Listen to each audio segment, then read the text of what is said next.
When we set out and actually thought about the theme and the structure for today's conference, and specifically this discussion part, it was obviously pre-election, and there was a great uncertainty in the marketplace as to what the outcome was going to be. So I think obviously it's not as dramatic as perhaps it could have been. The changes are not as impactful as they may have been. But nevertheless, we're going to keep with that theme for the first question. And basically throw it out to the panel, starting with Richard and moving along the panel, and just to see what their general feel is of the funding market post-election, and where we see that rolling out positively and negatively. So, Richard. Do I see it as a positive? Well, I'm pretty positive I'll never believe in a poll. I'm quite positive that I'll probably never tell anyone I leave my hat. But I think generally speaking, markets don't like uncertainty. Regardless of your politics, there were a number of potential policies which might have come in. Obviously the mansion tax being one, the right to buy being another, and who knows what might have happened. I think the fact that there's now a political certainty means that there will be a period of stability going forwards, at least for a few years. I think we're probably not quite out of the woods yet. We still have productivity issues in the economy, and we've got the EU referendum in a couple of years. But certainly for the first couple of years, I would suspect that it's a welcome piece of news for the property market. Paul? Yeah, I think. I go down the certainty route as well. Capitalist markets like certainty, and if you're centre right, then you get certainty. If you're centre left, you've got questionable certainty. And again, I've written down mansion tax, rent controls, land grabs, disincentives for overseas investors. These are all the things that have been framed from kind of Labour, that kind of those centre left politics.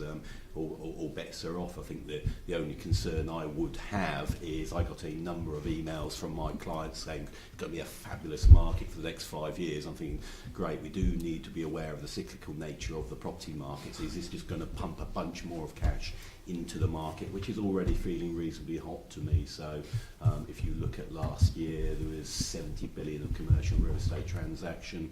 We saw similar numbers tipping over into the new year. That continued right up to the elections. There wasn't a slowdown. The residential market obviously did slow, and now you wonder what those kind of politics and policies that are going to come in might do to that. So that would be my word of caution, is the cyclical nature of the real estate market, and where do we think we are on that timeline?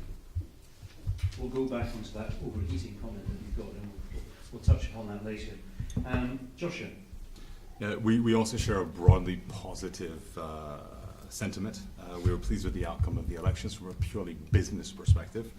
There are certainly challenges which remain in the market. We think that there's still a disconnect between yield and values, particularly in central London. We were concerned that had the election gone a different way, some of the proposed policies would have somewhat artificially and slightly violently sought to address that disconnect. As one of my fellow panel members has referenced, I think the forthcoming EU referendum poses certain interesting challenges to the market as we move forward. But broadly speaking, I think certainly in the immediate term, in the next 24 months, it's very much as you were.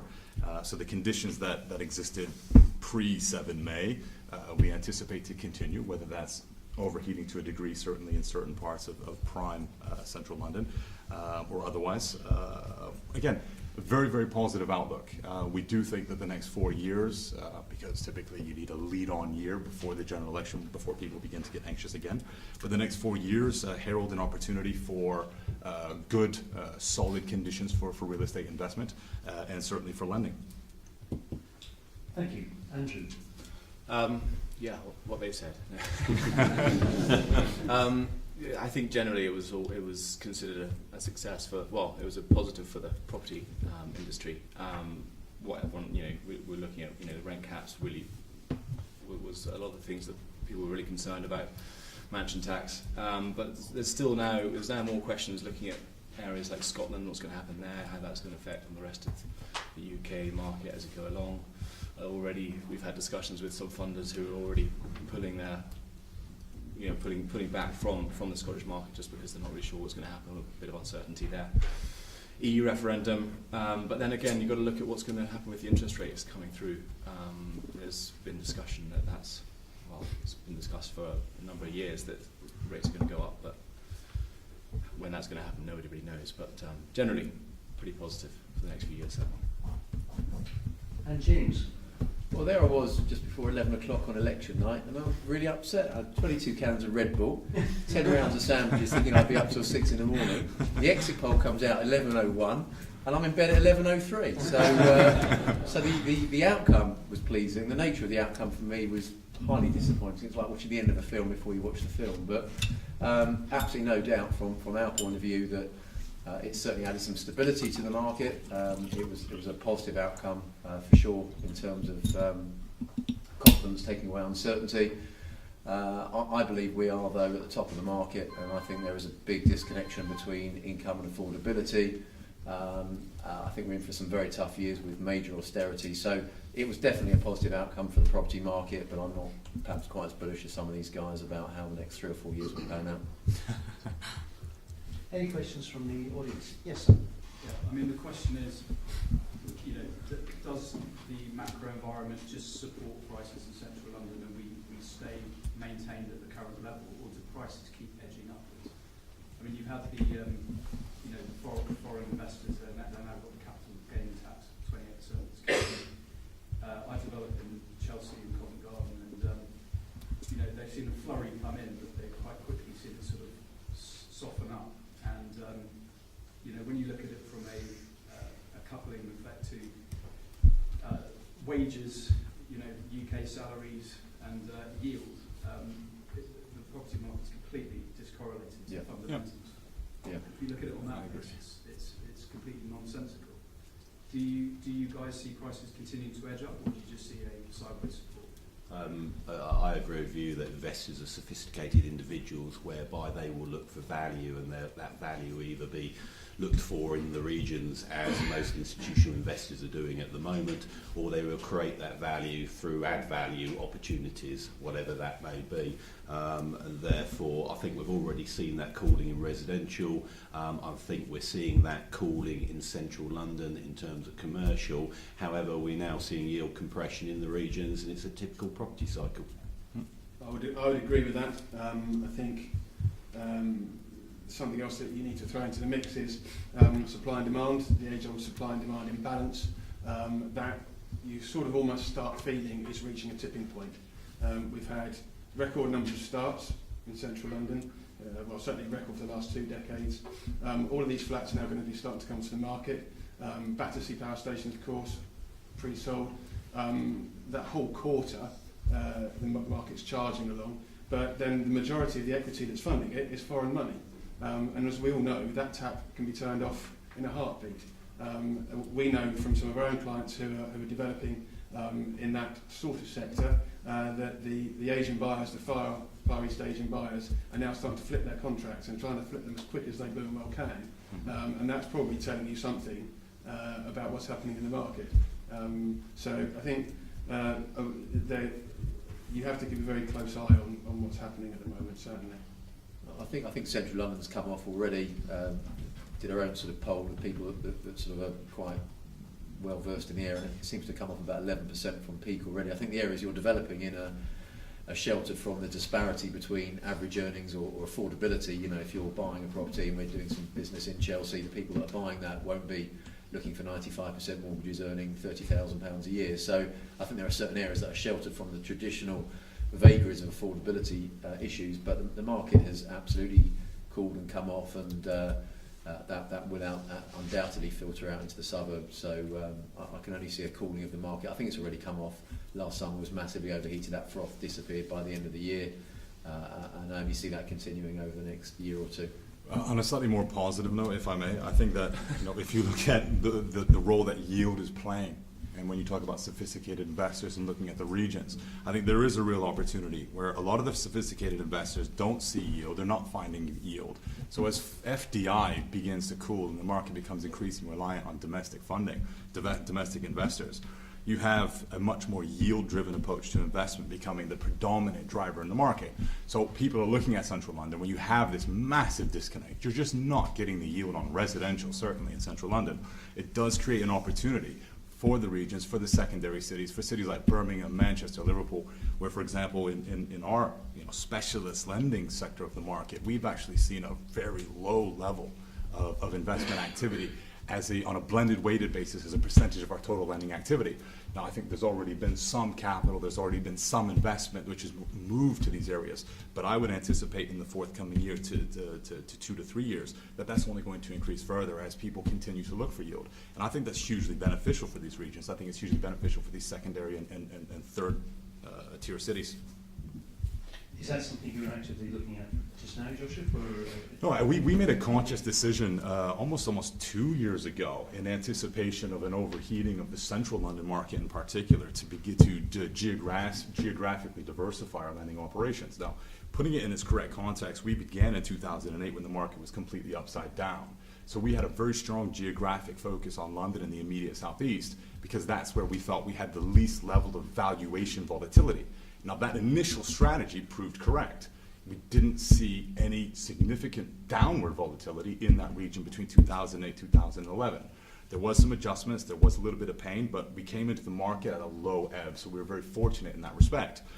We got to about 2013 and we thought, wow, London is hot. It is heating up, yields just keep getting compressed. So we began to look at these secondary cities, Birmingham, Manchester, Liverpool. What we found, notwithstanding however much we advertised, how much we spent on our campaigns, however many expos we went, 96% of our total gross lending activities were still focused on the southeast. Now that may very well be because of our specialist lending market, that they're already very well established players in cities such as Manchester and Birmingham, and they're already carving up the market share there. But notwithstanding the fact that we've opened the door, we haven't seen as much activity in Birmingham, etc., as we would have expected. And we expect that to increase as we move forward.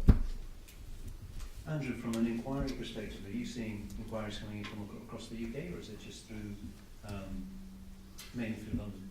It's the majority of the stuff we're getting through is definitely UK. We have areas of London which is still seeing a lot of expansion, a lot of growth, but the majority of the stuff we're seeing that's coming through is all over. We've got Manchester, which seems to be a big player right now, certainly on the development side.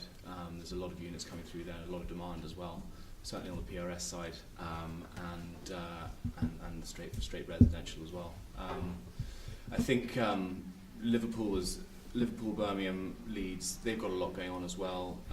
Certainly I've seen a few schemes in Liverpool, which seem to be quite positive.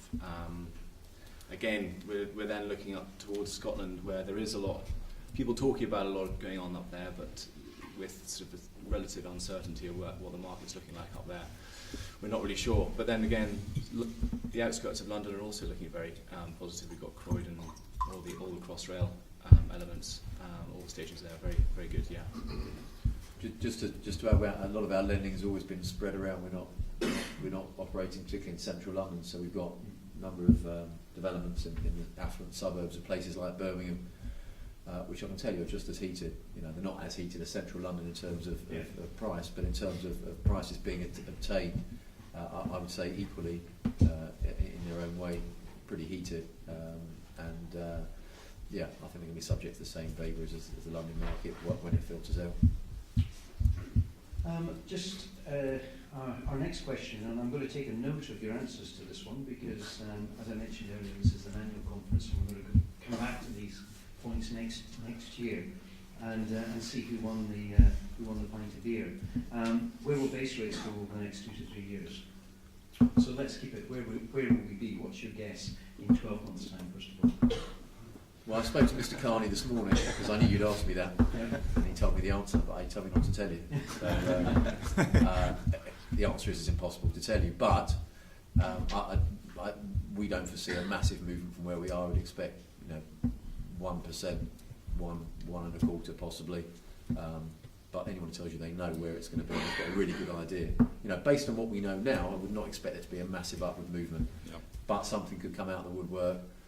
Something could change to completely throw that out of the water. But I would say, based on what we know now, I wouldn't expect to see a massive massive increase from where we are now. Certainly in the next year, maybe even the next 2 years. I mean, they've been talking about rent rates going up for years, and no one's ever quite managed to sort of get to the stage where they feel confident enough to actually do it. Everyone's a bit too nervous, tiptoeing around, but I think in the next 12 months, I think it's going to stay the same. Well, that's what the markets are saying. The markets are pricing June next year for the first uplift, but they've been pricing uplifts for the last 4 or 5 years, so we don't necessarily believe that.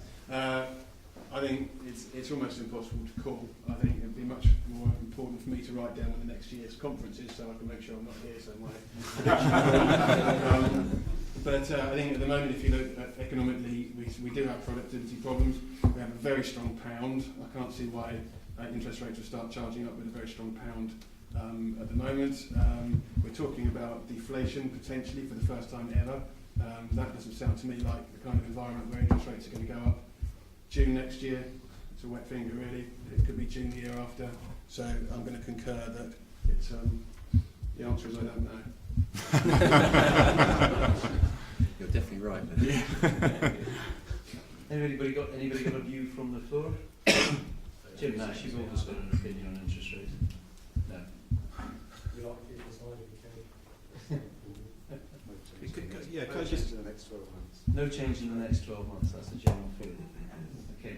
Mark, can I just say at some point we do need to rebalance the economy, because if you look at the economy, you have to be fair, one, to the depositor and to the borrower, and therefore near zero base rates favours the borrower.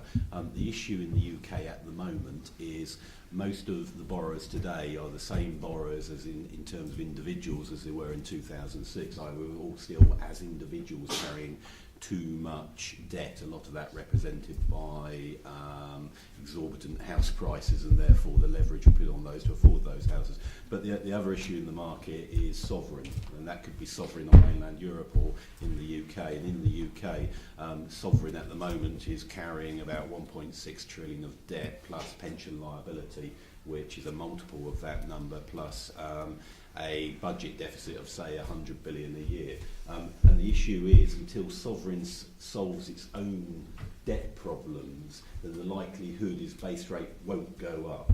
And I think that's where everyone's talking about the economy, and the economy is in a good place. I'm saying actually it's almost like a ship, and it feels like it's on its side in terms of budget's deficit, a current account and trade deficit, and the kind of and the debt that we are carrying and Europe's carrying as well, and therefore that's why I think ultimately, despite the QE that's in the market, there's about 375 billion of QE in the market, which you would have thought would create some inflation. But at the moment, because of all of these other things happening with the UK, we haven't taken that ship and tried to kind of balance it and get it and push it ahead again in the way that we should be fair to depositors and to borrowers. So that's why I think it will stay low for a while.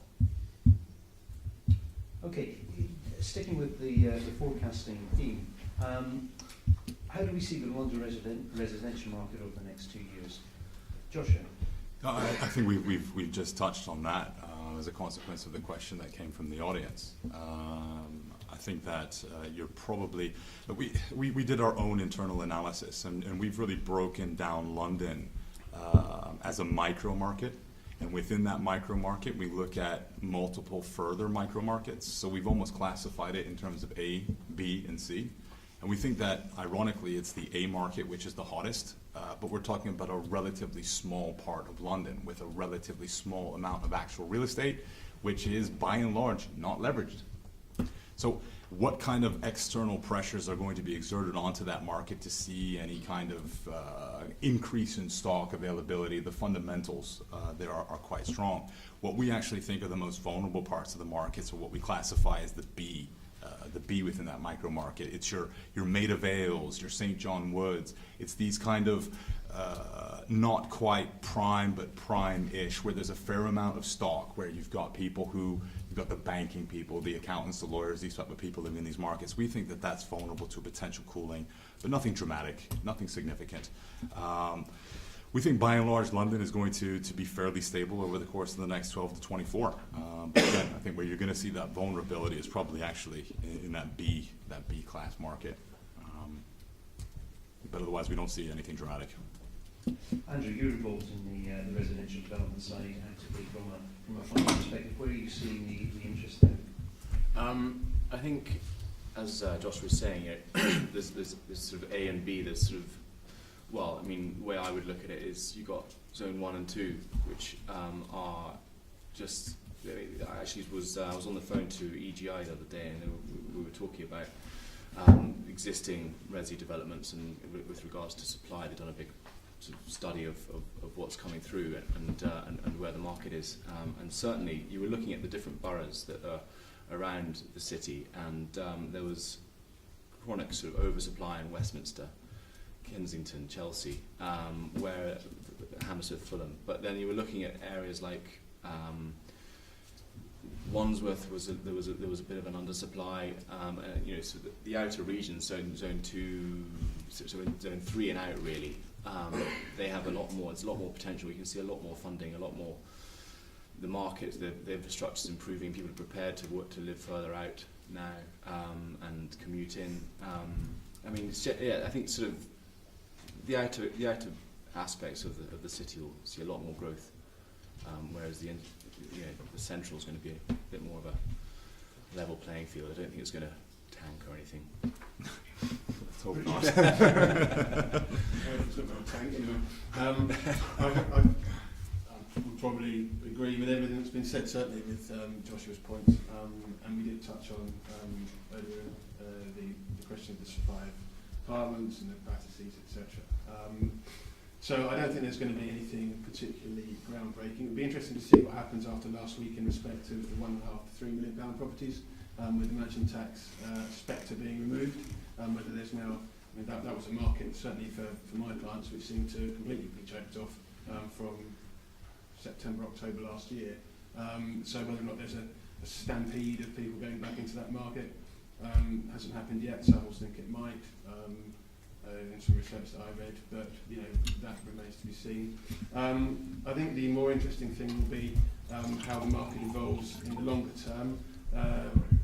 You can't help feeling that PRS or the rented sector generally is going to become increasingly important, and not just in regional centres but in London. We're still not building enough houses, and we're building accommodation for people, for investors to be buying, and for renters to live in. So that's a sector. Again, it's untested yet to any great extent, so it'll be interesting to see how that goes. But I think, putting it back to the question, I don't think we're seeing anything, we're not predicting anything particularly one way or the other this year. No tanking. Anyone else on the panel? Just to say, prices are too high. I mean, that's an absolute fact. The question we don't know is when they will correct. You know, we're doing quite a number of schemes in outer suburbs of London. The less, I don't know where everyone lives here, so be careful, but the less fashionable areas, Stoke Newingtons, Tottenhams, etc., which are very lovely areas, but and the prices we're seeing in these areas are ridiculous. I'm talking £800-900 a square foot in Stoke Newington High Street, behind the High Street with no amenity space. That is too high. It's out of kilter. It's not realistic.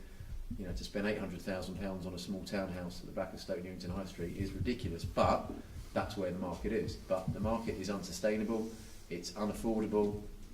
More people will continue to rent. I think we've seen a sea change in young people's attitude to house purchasing. I can only talk a snapshot of a few of the younger guys in our office, all of whom rent and not in a hurry to buy.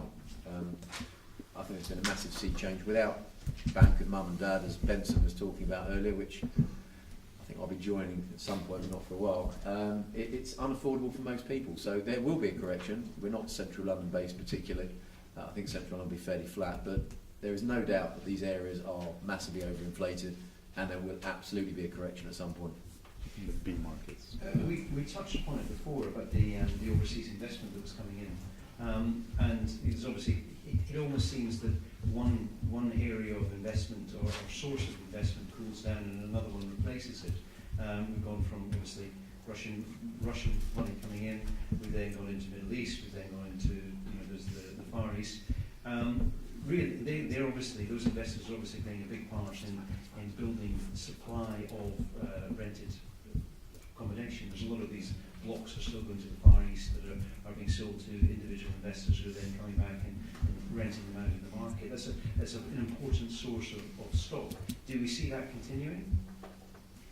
Okay, I'll just go back to the last question first before we go on to that one, because it's interesting that I read an article in the paper the other day, and if you look at the Greater London catchment area, then I don't know, the average salary, say £35,000. You look at the multiples the banks now lend under the new kind of regulation, and it's, I don't know, three times that, say. So you've got a war chest of this with a little bit of a deposit from mum and dad. You've got about £120,000. Let's be generous. You look at the average apartment in that kind of zone 2-3 area, call it 350. So you've got this massive gap between capital values of a kind of an average apartment across Great London versus against salaries.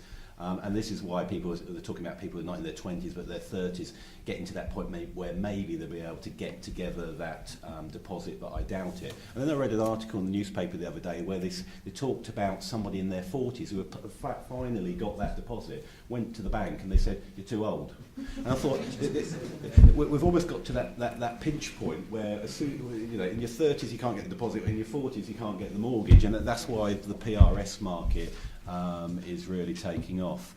But I don't actually think residential prices will correct, not until such time as base rate goes up. That's when it actually starts to correct that market. But there's such undersupply of property in the kind of Greater London catchment area. And you've got to remember, we are the biggest employment zone in the UK, and we're also served by 5 airports, which is bringing even more footfall to London. I would also argue, though, that there isn't actually an undersupply of housing across the UK.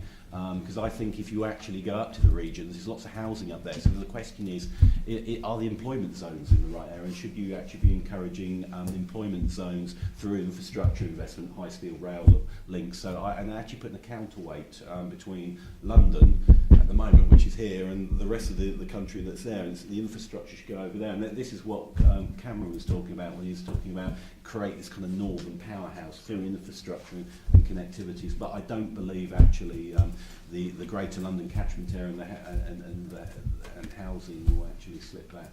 I can't remember what your next question is. Will FDI Do you continue? want to run on and answer it? I was asking about the importance of overseas investment into the private rental sector. I mean, overseas investment is looking for a return. That return probably needs, if you speak to institutions in the PRS market, it needs to show net 4% to make it that work. Where does net 4% work? Probably zone 3 outwards and some of your regional cities. So yes, it can play an extremely important role. If you look at the overseas investment from last year in the CRE market, it was about £35 billion, but that now cannot find value in London, and the problem with overseas investment is it likes to recognise names or locations, and I think that's something that might put it off a little bit, because it'll look at Bristol and go, "Where's Bristol?" And so that might be the thing that might work against it. Joshua, you're nodding your head there. Yeah, I would mirror that perfectly. I think that's just it. It's yield driven. Yield in central London isn't available. If you go to your average prospective investor in Singapore, they've heard of Chelsea because they watch the Premier League. If you ask them about a secondary city, and they're not so comfortable.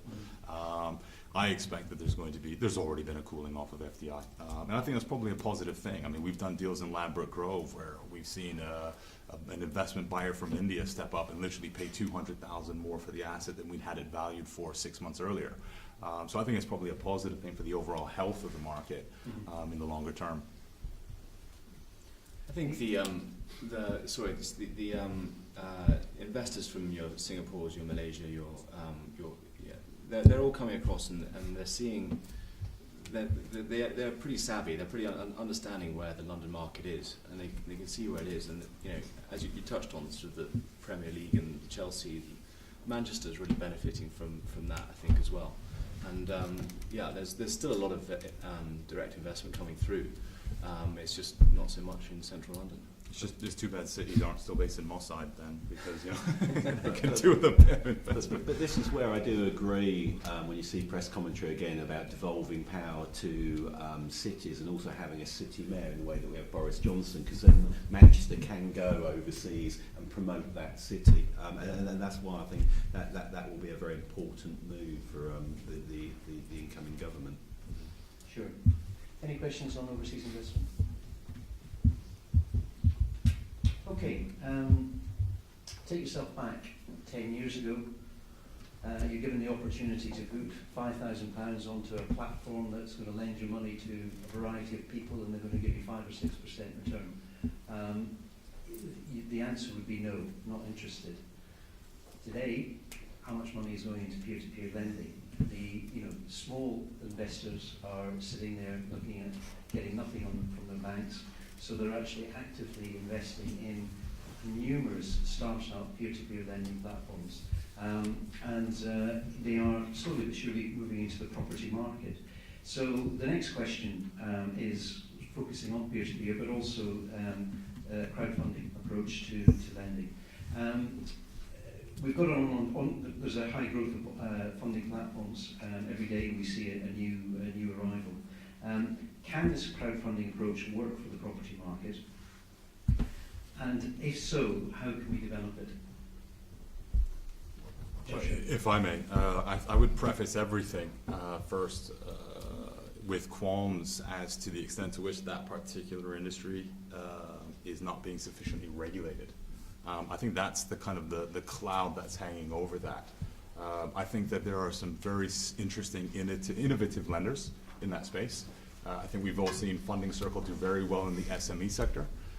The lads at Montello have done very well by repositioning themselves as Lend Invest. And I think there are a number of very reputable peer-to-peer platforms that are now operating in the UK market.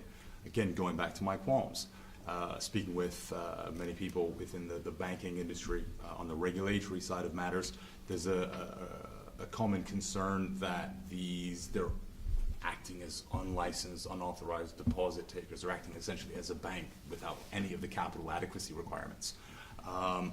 There's an inherent potential conflict built into the system where they're essentially just incentivized to do deals, and the emphasis isn't necessarily on underwriting because there's an immediate shift of risk to a retail consumer who doesn't necessarily fully appreciate or understand the underwriting process that goes into lending, and B, doesn't necessarily understand all of the inherent risk involved in lending. We may make it look easy, or we do our best to make it look easy, but there's multiple facets to any particular transaction that have to be fully understood, be it on the financial side, the valuation side, the legal side. And if you're asking retail investors to pump up £1,000 to buy into a deal based on a 4 or 5% return, there is a danger there in the market that these peer-to-peer lenders are pushing deals out the door. Mr. and Mrs. Smith are subscribing at £1,000 a ticket. They have no idea what they're doing. The entities themselves aren't necessarily being particularly transparent. There was recent criticism from the FCA a couple of months ago to that effect. And there is, of course, a concern that one of these entities is going to blow up, and markets are democratic in their approach. All it takes is for one major failing, and you're going to see a massive capital drain from all of the existing players in the space. Now, that being said, again, I'd like to reiterate that there are some very reputable players in the space. I think it's a very, very good alternative source of funding. It's a good place to take transactions where you may be having difficulty getting them funded at the likes of RBS or the big high street banks. The concern, however, the underlying kind of inference there is that it may very well be that the reason then that you end up in a peer-to-peer platform is because you couldn't get it funded with a major bank, you couldn't get it funded with a reputable established specialist lender, and therefore the peer-to-peer sector, there's a danger that it becomes the de facto garbage bin of the lending industry. There's a danger there. It's true. I mean, it is true. And again, there's certain reputable lenders who have sought to counteract that threat by ensuring that their products, that their proposition is very product driven. So Lend Invest, for example, is a very good example in the specialist lending space. They've done a very good job in terms of making themselves attractive by being very competitive on rate and being very aggressive on LTV, which allows them to make sure that they're not taking inappropriate risk which hasn't been quantified. But the irony of that is it not that some of the banks, the main lenders, are actually putting money through the lending platforms? I wouldn't be able to speak to that because I don't work for a major bank. But I think if they are, they're probably doing it by way of leverage. Yeah. Well, I think whether you're talking about an investment bank or you're talking about a retail bank, they have multiple divisions, and different divisions have different mandates. They have different approaches to what they need to do.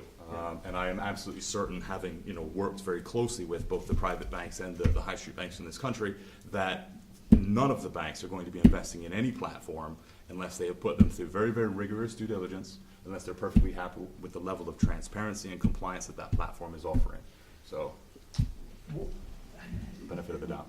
My question, okay, generally that's a fantastic response as far as the peer-to-peer market is, and where it stands at the present moment. But how does it apply to the property market?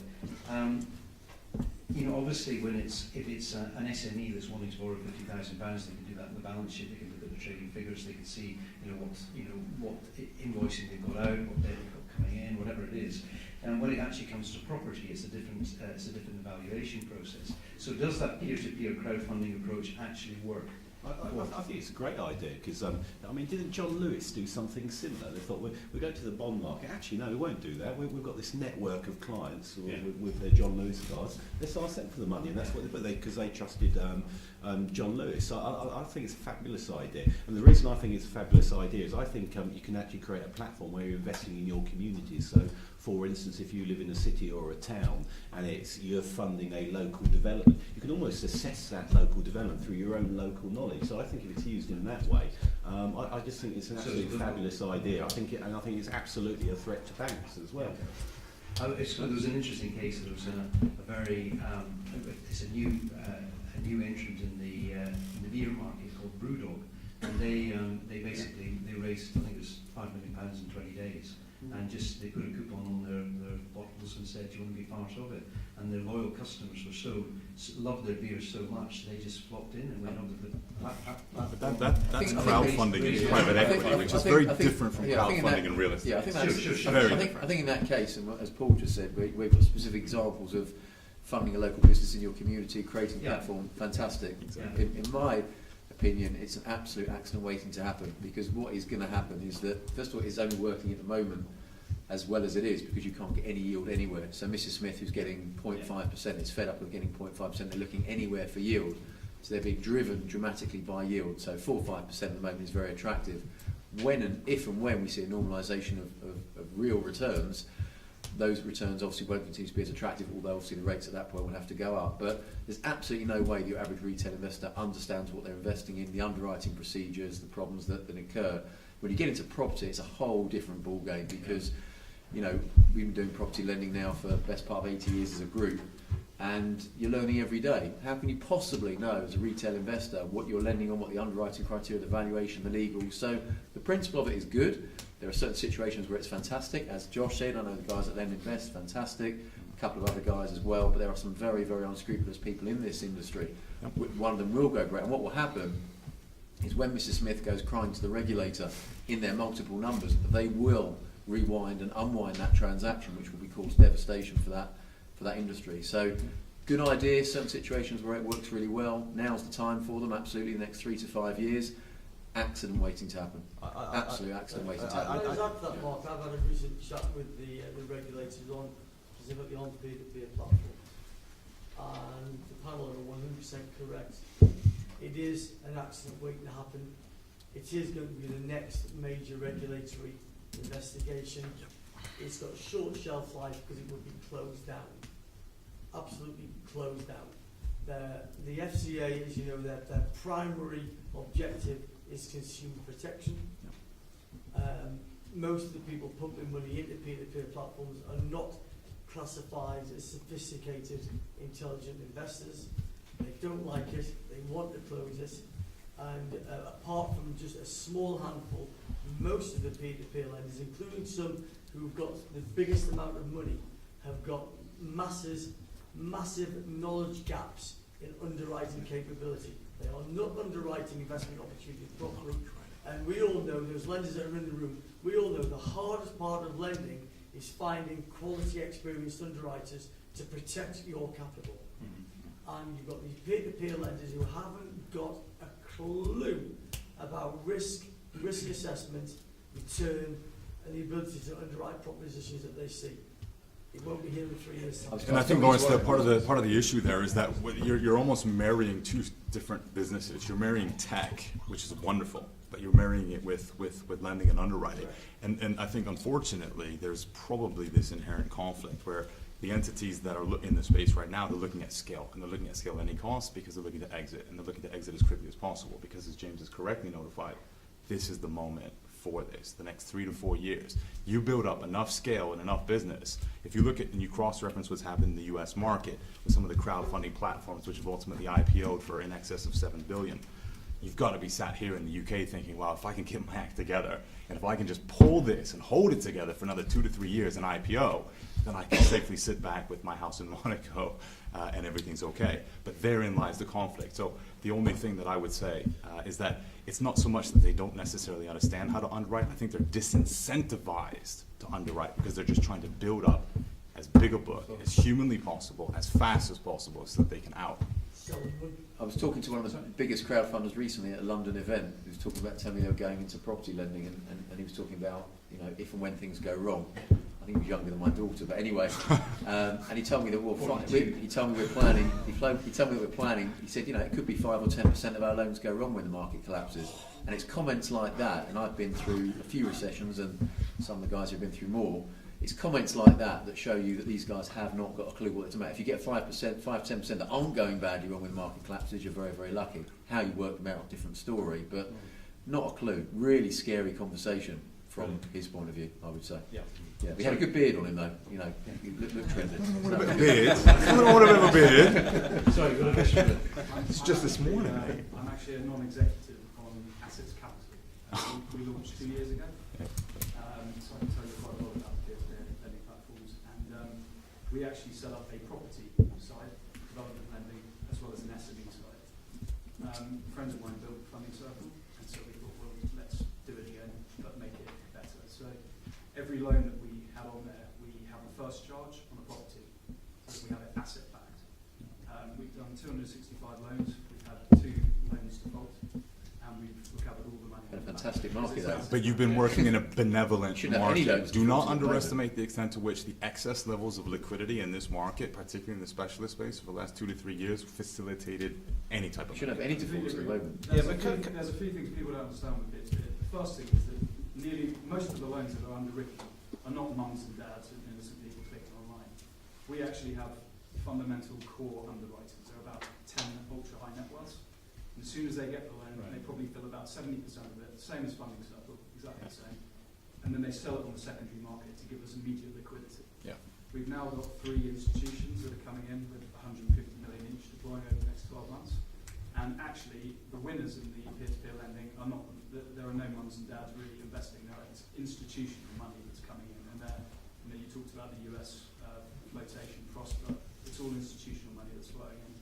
What you're getting is a big separation. You're getting the 4 big players in the UK, which are going up and up and up in valuation on the back of institutional money. And you're getting the very small guys who do sort of 5 million a year on lending. You're seeing a huge separation going on. And I think that goes back to the credit model. There are these black boxes. What is the credit model? How you look at things in Europe, and you've seen a number of peer-to-peer sites fail in Europe. If you look at it globally, China, UK, and US is 96% of the peer-to-peer lending market. China is the biggest concern at the moment. The credit markets are just absolutely bonkers. So there are 2,000 peer-to-peer lending platforms in China. But I think if you have the right model and you underwrite and you have a charge on your loans, I think why is there any difference? The fact it's online, why does that matter? Banks are generally slow, banks are not, they don't innovate, and you know there are opportunities for disruptive lending. And to be fair, I did preface my comments, my more negative comments, with the fact that there are definitely some established and reputable entities in the market, people who are transparent, people that are doing their job.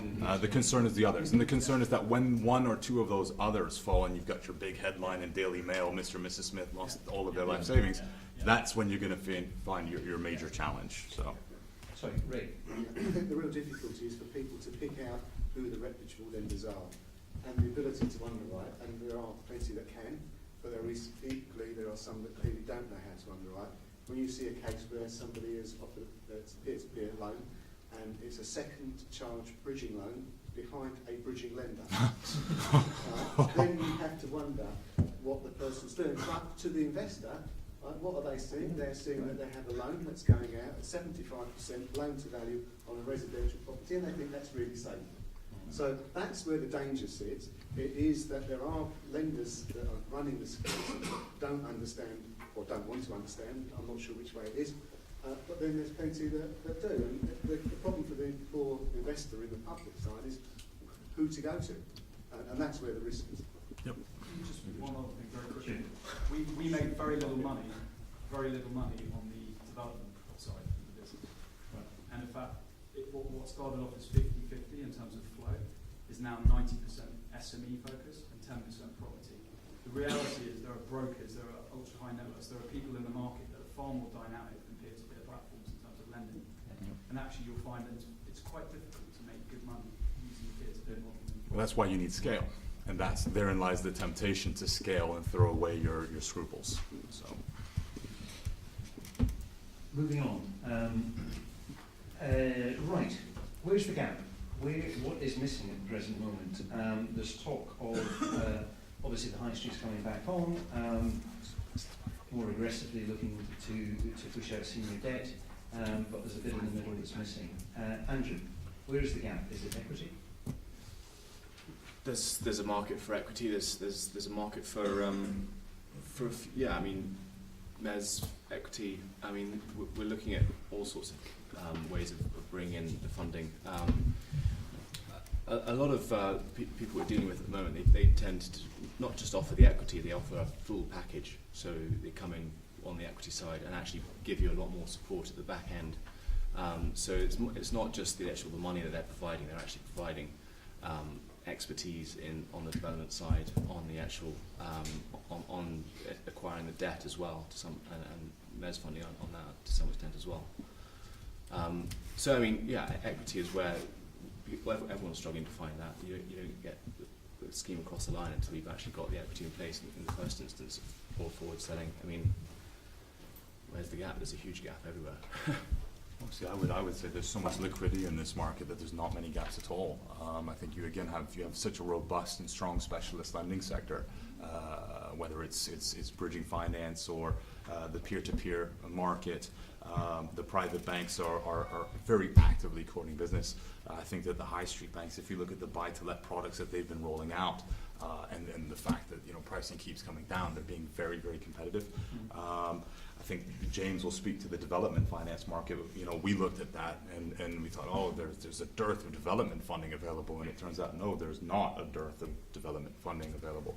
I think that if you've got a good project and you can demonstrate the fact that it's a rationale and you have the ability to make a profit from that project, I think you will find, if you want, funding in the market.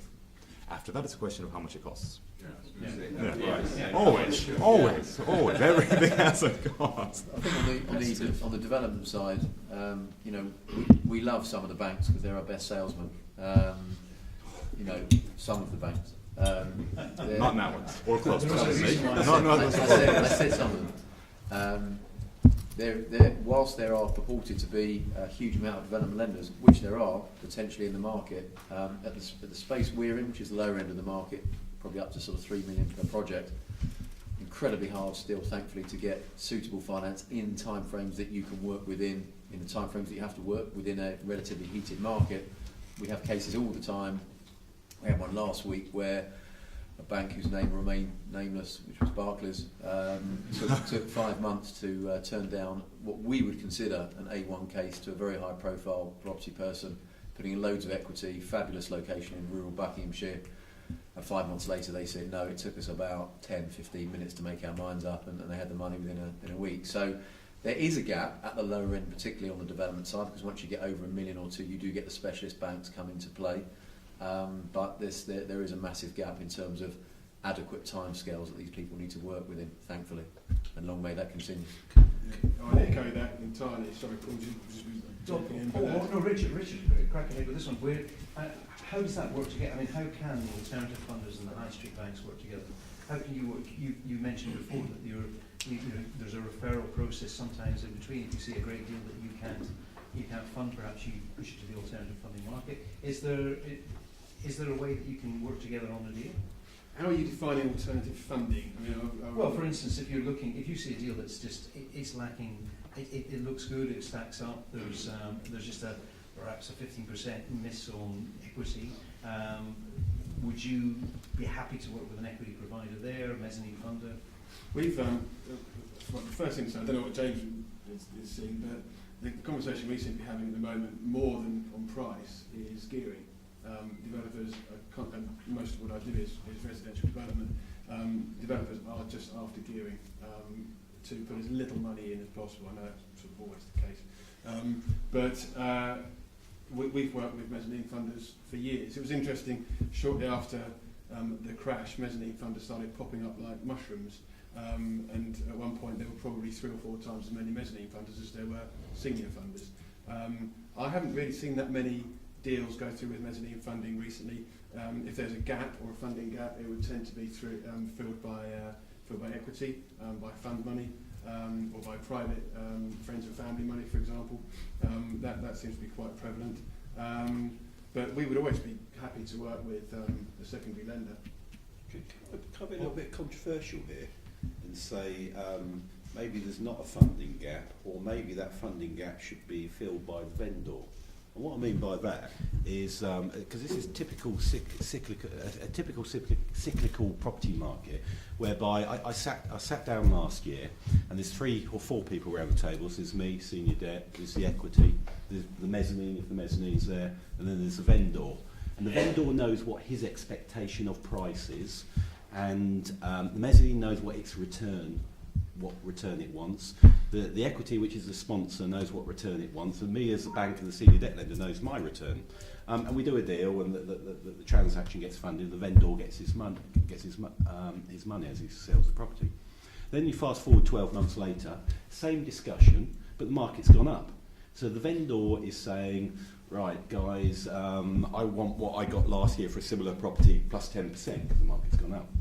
So everyone's looking at each other around the table, and therefore the mezzanine saying, well, we might have to just slightly lower our return, and we as a senior debt bank say the same, and so on and so forth, because we all have to lower our return expectations because the market's gone up, because the vendor was saying, based on comps today, that's what's happening. And this is exactly what's going on. We're at all of the banks, or all of the funders in the market. There's probably about 150 funders across the UK, from institutions right down to family offices, who are set up to put into cash into commercial and residential market. I often say, and we're seeing a lot of that this year, whereby we're seeing deals and values have gone up on some kind of investment transactions, and actually the pushback's coming to us, the banks, some of the mezzanine guys as well, saying, well guys, you're going to have to put your leverage up a bit and your pricing down a bit to make this transaction work in the eyes of the vendor and everybody else around the table. And I just feel we were kind of in that second stage of the market where there's probably a third stage of the market, so it's musical chairs, and at that third stage, when the music stops, whoever's holding the asset has probably paid way too much, and the tide's gone out, and they're out of the money.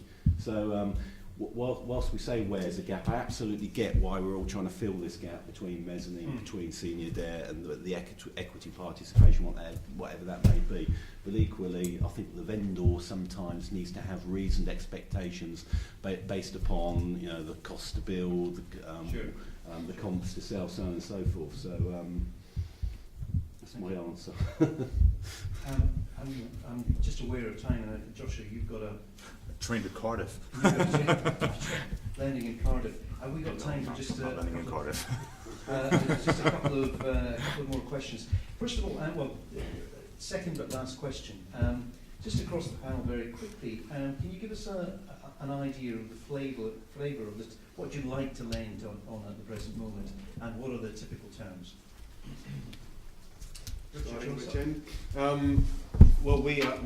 Very broadly speaking, we sign £1 million, we go up to 20 as a loan, and we are principally development funders, residential development funders.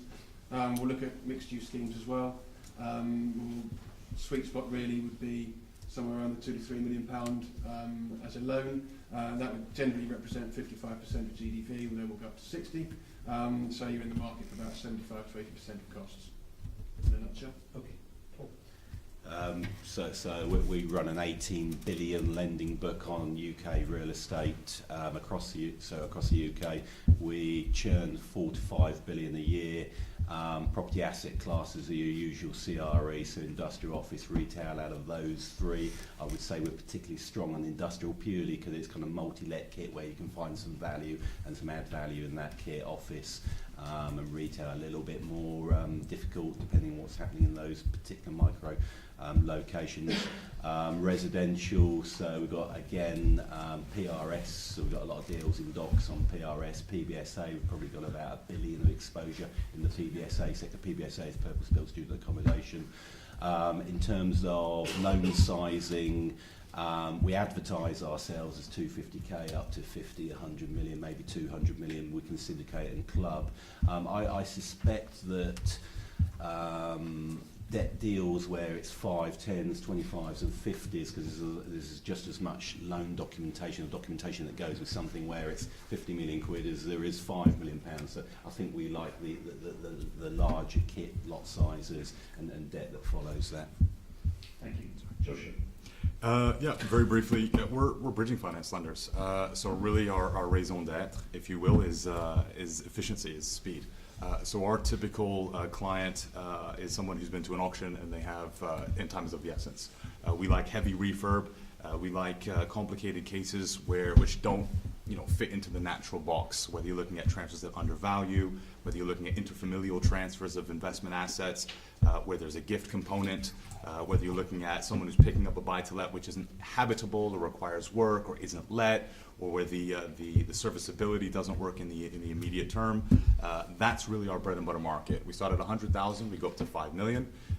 Unfortunately, I'm not managing 18 billion, but possibly one day if the market goes really badly. But yeah, that's our core bread and butter. Time of the essence, specialist lenders. We don't require, we can lend to people with adverse history, etc. So classic bridging finance.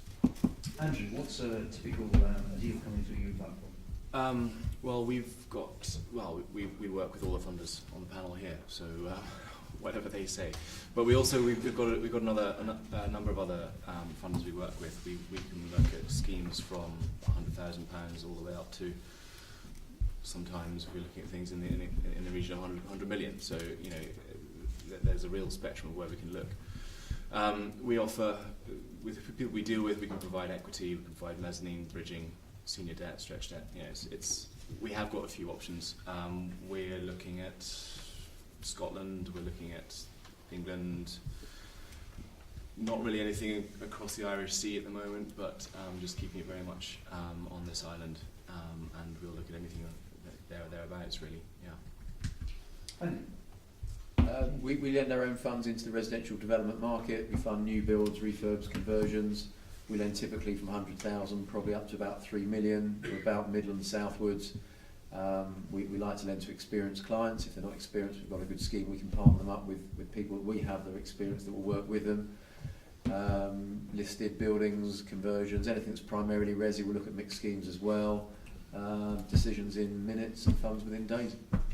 There you go. Any questions on the... Yes, sir. I just wanted to get the panel's opinion on permitted development.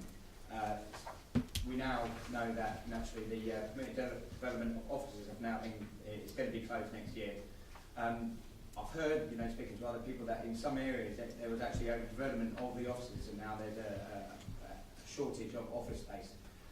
Now that the B8 has come in, which is the warehousing, this time around the developers are not, myself as a developer, we're much more switched on to that.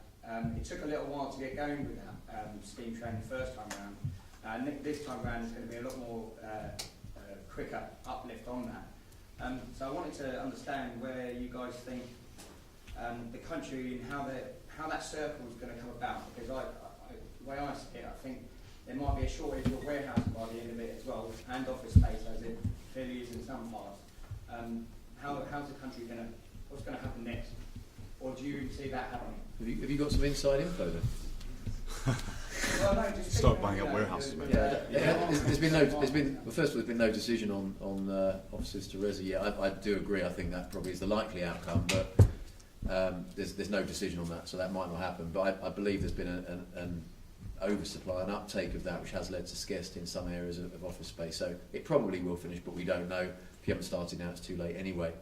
And I think you're absolutely right. People are much more attuned now to the possibilities both from retail and warehousing to resi, which will undoubtedly lead to a shortage of space in certain areas. I've seen office rents in certain areas rocket, where people now telling me it doesn't make sense to convert to resi because office rents are so high. So it goes in cycles, and there's been an oversupply in some areas of office to resi. So yeah, I think providing that does end April May next year, that people will move and shift their focus, and that will undoubtedly happen. But yeah, I think people have got their act together far more, and they're more aware of that.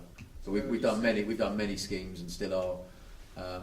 What some people don't know is it's actually occupation. So people need to really hurry up if they haven't finished building yet. So, but yeah, it's definitely had a major effect on the office market in certain areas.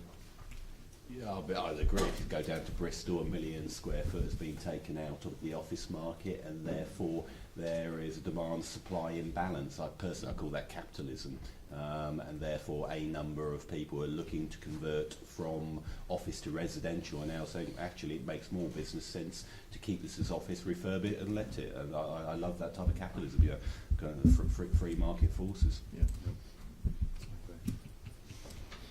Any other questions? Josh, I'm concerned about you. We can let him go and carry on. It's all right. I'm going to run to Paddington. It's fine. Yeah. I'm fine. Thank you. Right. One last question, and it's just a straightforward forecast: 2015, 2016. James, do you want to start with that? Forecasting what? Just saying. Life. How you look? Arsenal, the economy. Out of 10. How are you thinking? Are you positive? Yeah. I mean, certainly a good strong 7. Feeling positive. Number of grey clouds on the horizon. The election has definitely stabilised things in the short to medium term. We are feeling very positive, but I guess because we lend our own capital, we've always got that very cautious eye on the grey clouds. They're always there, to be fair. I think there are undoubtedly some issues. The base rate rise has been pushed out. When that happens, I think we'll see some major fundamental problems. I think there are affordability issues. But generally, the fundamentals in the economy are strong, and we are fairly bullish. So yeah, I'd say 7, but 7's probably about the best it ever gets at Regentsmead. So that's a pretty good quality. We never get to 8 or 9. So we're obviously off the scale. We're pretty okay at the moment. So it comes down to stability really.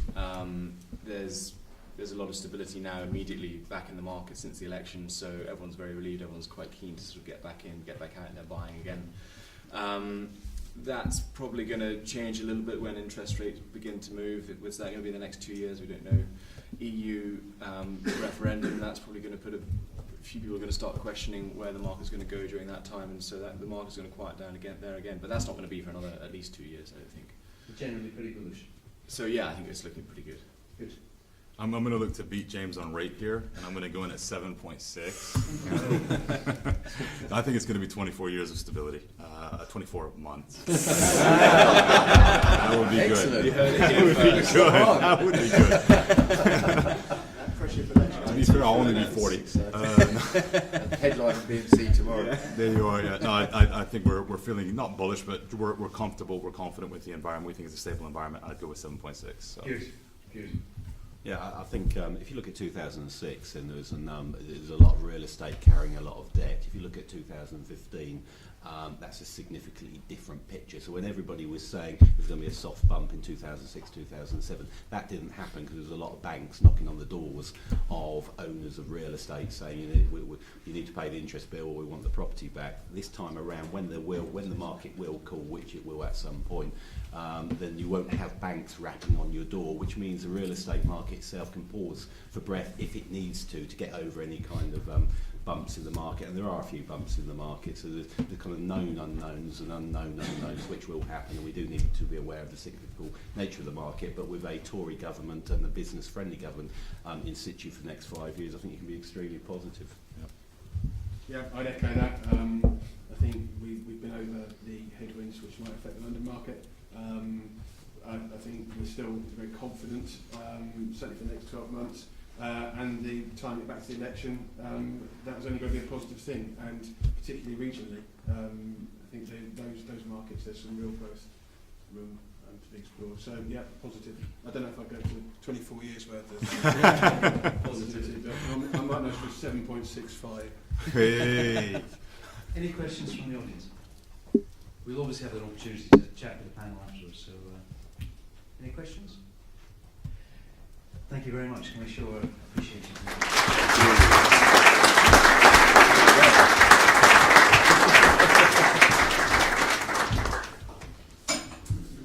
Thank you very Right. much.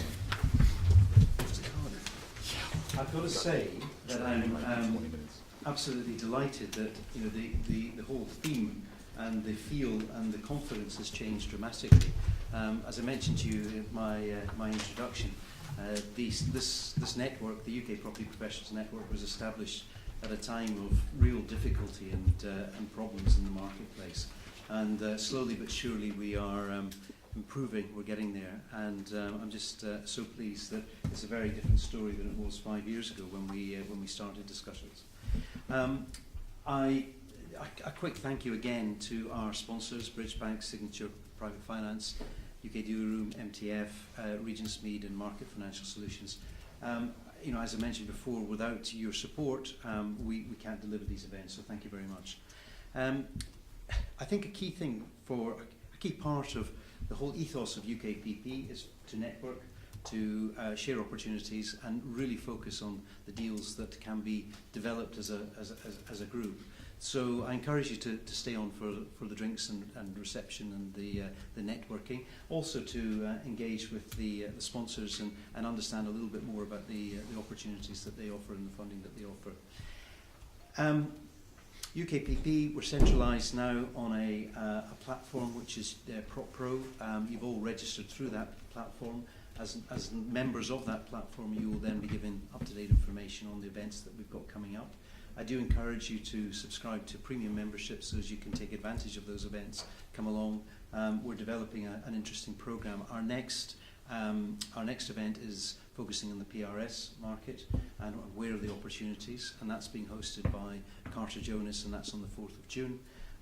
Running into July, we have our annual property and PIMS, and it's nothing else but networking and drinks, which is nice. It'll be in again. It will be in the in Mayfair for a third year running. So get online, engage with each other. I hope you found today's conference interesting, of benefit, and I sincerely hope you'll take away from it the opportunity of being able to contact the funders and hopefully have another solution for whether it's your own funding issues or frustrations, or whether that's for your clients. You've certainly got a panel there that will be able to answer any question that you have. So I thank you for your support, and I thank you for coming along, and enjoy the evening.